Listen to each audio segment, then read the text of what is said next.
Hello, everybody. This is the Chocolate News Podcast. I'm your co-host, John Alexander Reese. Our co-host, Morgan Angelique Owens, is feeling a little under the weather today, but don't worry about that. She'll be back next week to celebrate the one-year anniversary of Herald Beauty. Anyway, if you didn't know, the Cincinnati Herald has been around since 1955 and is the leading African-American owned newspaper in the greater Cincinnati area and northern Kentucky area. And today we have with us our digital correspondent, Andria Carter. How's it going, Andria?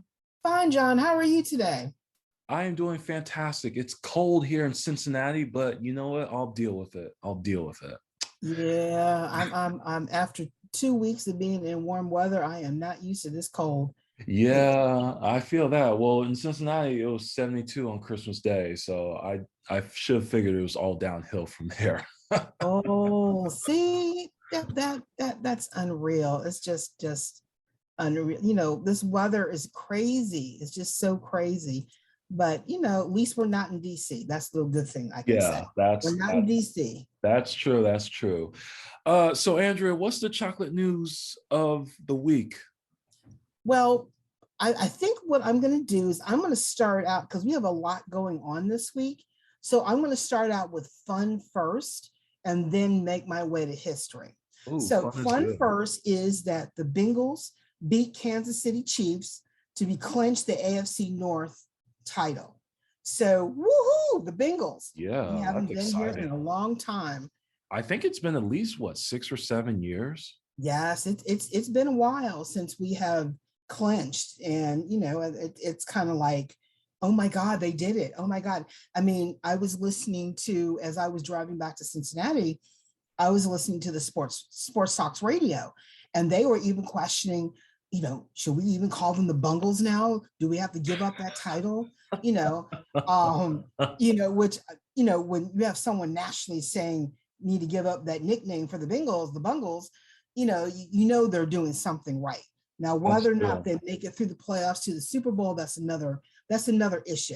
But I think the fact that we have not been in this space in a while is fantastic. So I'm very, very, very happy. It is exciting because we've been to the playoffs before, with Marvin Lewis. But the thing is that we can never win like the first playoff game. Right.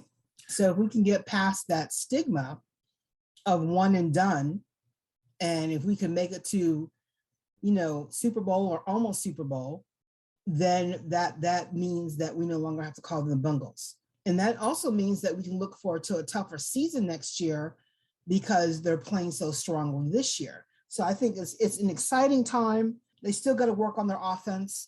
Their defense is fantastic. Joe Burrows is fantastic, but they still got a little work to do. So next up, after the Bengals, unfortunately, speaking of sports, the Bearcats lost to Alabama. Yeah. I was in a meeting where someone accidentally played clips from, I was on a Zoom meeting, and someone accidentally, I have parentheses around accidentally, played clips from the Alabama game. Basically he's an alumnus from Alabama. So he kept going, roll tide, roll tide. So, but even though the Bearcats didn't do what we hoped for, the fact that they even got there it's in itself a miracle and a wonderful thing. And I'm looking forward to next season for the Bearcats to see what they're going to do and see who they're going to play. And, I just have to say, go Bearcats. Yeah, definitely. I know a couple of players are already going into the NFL draft. I can't remember which. It might have been players or player. I heard of definitely one who's going to the NFL draft. But I'm just hoping the Bearcats, keep the streak going. The one thing that I know some of the commentators during the game, that even though the Bearcats were overly matched because both Alabama and I think they said Alabama and Georgia are like mini NFL teams. I think what we need to appreciate is their confidence on the field was high. Even though they were down, they were not out, and they made some awesome plays. They got some good hits in. And, I take that as a lesson that, okay, we play the toughest team possible. We'll see what they can do. How can we be them? And I think if they take that attitude and take it into next season, I think we may see even better Bearcats next year. Yeah, definitely. I certainly hope so. I'm looking forward to it. I really am. So, now we can look forward to basketball and see what they're going to do this year. So, woohoo. Yeah. Next up is before I get to January 6th, I'm going to talk about Cincinnati. And Cincinnati, era of change. Cincinnati swore in yesterday their new city leadership with the first Asian American mayor in the Midwest, Aftab Purval, was sworn in, which is fantastic, along with the 9 council members, all whom, except for Greg Landsman, are first time elected to city council, even though Liz Keating and Jan Michelle Kearney were appointed to their seats. This is the first time they've ever won an election to city council. So I think it's 8 Democrats, 1 Republican. The mayor's a Democrat. And I mean, I was in city council today. I should say I was in City Hall today at their first council meeting, even though it was a short meeting, very quick, very light. You sense the air of change. Walking in the corridors, there was a sense not of restriction, but of freedom. You can sort of go where you can again. I mean, the security's still in place, things are in place, but there was a sense of, oh my God, freedom. Oh my God, this, and everyone was moving into their offices, finding, what they needed, where they were, they still learning their telephone numbers and emails and things like that. But it's a sense of newness.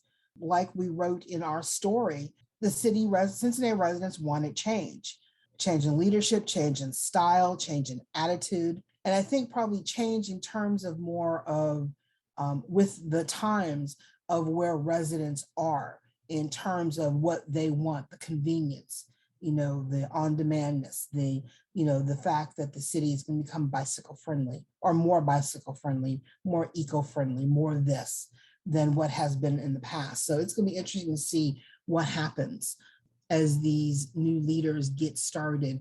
Those who are in charge of committees, all the committees will start next week. Those on A week, I should say, will start next week, and then those on B week will begin the following week. So it's going to be interesting to see how these chairmen, what the focus will be, and how they're going to lead. So it's going to be interesting. I mean, even though they were mentioning they all get along, we'll see how long that lasts, because somebody's going to tick somebody off, and we'll see what happens. Yeah. And especially Greg Landsman, who just got into his new office, and he announced he's running against Steve Chabot. So that was a new thing that happened today as well, I should say. So it's going to be interesting to see how his campaign is going to go. I spoke briefly with Greg, congratulated him, and hopefully we can get him on Chocolate News to talk about why this sudden urge to run against Steve Chabot and see what his ability is to beat Steve and become their new congressman. Yeah, that was certainly surprising. That really came out of nowhere, but it should be interesting to see. Well, I mean, it's kind of hard. Everyone who's run against Steve, once bitten, twice shy. I think they had to find someone who might be willing, who will meet all the needs of the residents, not just in Hamilton County, but I think in Butler County or Warren County. Can't remember all the districts that District 1 covers. But I mean, it's kind of like it's very heavily Republican. So who's going to appeal to them? And we thought Aftab would. He didn't. We thought Kate Schroeder had a good shot. And we'll see if Greg Landsman can build upon what Aftab and Kate built up over the last 4 years in terms of speaking with voters, meeting the needs, and see what happens. So definitely. It will be interesting. It will be. Yep. So the final chocolate news is the one that everyone's going to be hearing about, everyone's going to be talking about on January 6th, is the 1-year anniversary of the insurrection that happened on our U.S. Capitol. Yeah. Our democracy remains dented. There's a lot that needs to do to fix it, fix the impact and things like that. It's kind of sad to see that some people still believe the lie that the election was stolen, which was not. Merrick Garland, the Attorney General, spoke today, and he said that, look, we have looked it over. All the courts, both local and federal, have looked this over, and we have all come to the same conclusion, including all investigations. This was the safest election possible. There was no fraud. It was not stolen. Therefore, that lie needs to stop. And anyone who continues to spout it is just lying to the people, and the people deserve better. And I think that's what you're going to be hearing tomorrow from a number of witnesses who are going to speak, a number of people who are looking over, this whole, what has happened this past year. And they're going to say that people need to wake up. The core Trump supporters, they're not going to believe anything. They're just going to believe their guy. But I think the good news is that even though Trump is still popular, his lie is not. It's slowly losing that edge. It's losing that appeal, because a lot of people, even though they're not saying it publicly, they're saying it privately. He needs to get over it. He needs to move on. We got to get away from this. And I think, the Republican Party, for not coming out against what happened and just saying they just want to move on, is doing a disservice, because people will continue to believe the conspiracy and not believe that the truth that's staring them in the face, that everyone is saying. But because someone's a Democrat, they're not going to believe it until someone Republican says it. And I think, again, it does a disservice to democracy. It does a disservice to everybody. The impact that a number of people trying to pass stricter voter laws in reaction to what happened on January 6th, based on the lie, is doing disservice to our democracy, because a certain party wants to remain in power. They want to control what people say and do and legislate. And that's not what our country was founded on. And I think people need to step up and say enough. And they need to say it through the ballot box. So hopefully, more and more, as more come out about the investigation, we will hear, maybe America will develop a different tone. I certainly hope so, because right now, it's Trump followers, they complain that Democrats and liberals are living in their own bubble, but they don't realize they're living in their own bubble too, which I find, kind of ironic. Well, yeah, because when you only listen to one news entity, who, by the way, perpetuated the lie, you're not getting the right news. So when you hear someone speak differently, they don't believe it. And I think that's where objectivity comes in. That's where, thinking for yourself comes in. It's kind of sad that Donald Trump has not faced scrutiny yet for his actions on January 6th. But at the same time, I think the January 6th committee is doing their due diligence to, as they release information, who knew what when.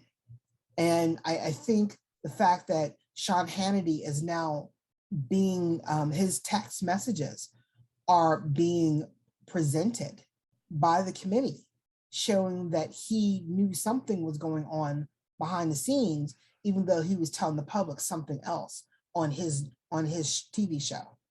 So he's in a hot seat right now. And it's going to be interesting to see if he goes before the committee. He may not go before the committee, but that's okay, because his text messages to various people will go before the committee. Right. And eventually he's going to have to speak up and say, what did you know? Right. What did you advise? Because as in the news industry, ethically, you're not supposed to advise a politician, right, per se. Or if you do advise them, you need to let the public know that I've spoken with the president about this, but it was confidential. But just say I'm aware of this, or I've been aware of this, or you have to let the public know, hey, I'm involved in somehow. And he didn't do that. Well, we'll see how that turns out. And all I gotta say is I hope justice is served. That's all I gotta say. Well, I think Benny Thompson is determined, the chairman of the January 6th committee. He is determined to get the truth out, that a factual timeline be presented to the public. I think these drips and drabs that are coming out are letting people know this is what we're hearing. This is what we're getting. They have interviewed over 300 people so far. They have thousands and thousands of documents to go through. They are running their investigation. The FBI is running their investigation. And, they have so far convicted 700 people. They have a number of devices and video, and they're still looking for people who bashed the Capitol Police in. They're looking for those people. Their pictures or photographs are up on their website, asking people to come forward and identify them, because you may get away with it now, but eventually you won't. Everyone knows a secret, even though it may be hidden for a while, eventually will come to light. And it's easier now to step forward than not step forward, because it might be harsher later on. I don't think anyone ever expected this to be, democracy in such a tilter right now. Yeah. But when you have people who want to hold on to the old ways and not accept the changes in the country because they fear the changes in the country, this is what you get. I'm not going to play the race card or any other card, but I'm just going to say that actions of a certain party are scared of the future, because you're not going to be in control. Someone that does not look like them will be in control, and they don't want it. I mean, there have been parts of the democracy that have just been shanghaied. And, thank God the Democrats are in charge right now, trying to hang on to what we got. Yeah. But as Merrick Garland said today, it's not just the responsibility of the government. People have to step up and demand change as well, and demand, that our democracy remain. So. Yeah. And that's why it's so important to vote, people. That's your power. That's what it says in the Constitution. You can vote, Bill of Rights, whatever. It's like people need to vote. I can't stress that enough, especially millennials, Generation Z, whatever generation is going to be after Generation Z. Vote. It's your power. You may not like the candidates, but you know what? It's like you got to think of the bigger picture. And that's all I got to say about that. Oh, yeah. I mean, and it's interesting to note that, the fact that African Americans were able to help put Biden in office, and everyone is scared of that power because they're afraid that, they won't benefit from what we believe in. I mean, but if you think about Franklin Delano Roosevelt, the reason why he was elected so many times is because he did right by the Black community. And the Black community switched from Republican to Democrat. And they've remained Democrat ever since, because the party works on behalf of them. Sometimes not greatly, but it works on behalf of them. And you got to cater to the people who bring it to the party. And, Republicans would not be in this position, not be doing what they did, if they just reached out their hand to equity a little bit, not control it, but reached out their hand and said, okay, we're along for the ride. And then may just come out better if they did, instead of fighting it. But when you're different, you're different. Yeah, that's true. Well, that's it for today's show. You can find more information about today's topics and past podcast episodes at www.thecincinnatiherald.com, the Sesh newsletter, or on our social media. We're on Facebook, Twitter, Pinterest, Instagram, and LinkedIn. And make sure to subscribe to our podcast on your favorite podcast app. We're on Apple, Spotify, iHeartRadio, Amazon Music, YouTube, and TuneIn Radio. And folks, don't forget that Morgan Angelique Owens will be back next week to celebrate the 1-year anniversary of Herald Beauty. Oh, and I also want to thank Andria for coming on today's show and discussing the topics. Thank you so much, Andria. Oh, thank you, John. It's always a pleasure to come on and talk about what's going on. You just, you never know what's going to happen next. So this is always fun. That's so true. So I'm John Alexander Reese, and have a good day.